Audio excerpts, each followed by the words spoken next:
Hey guys, in iOS 26, Apple changed the sound of the default reflection ringtone. They added all these new versions of it, but they even changed the default. This is what it sounds like in iOS 26.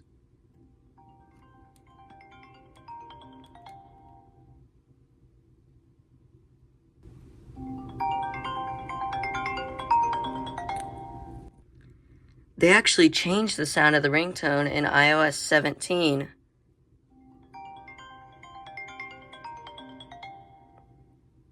I'll show you the difference here in a bit. Right here is a port of the original ringtone from iOS 11. Now listen to how the new one sounds. They sound different. But in case that wasn't enough evidence, I have an iPhone X. Here's the iPhone X with the original ringtone.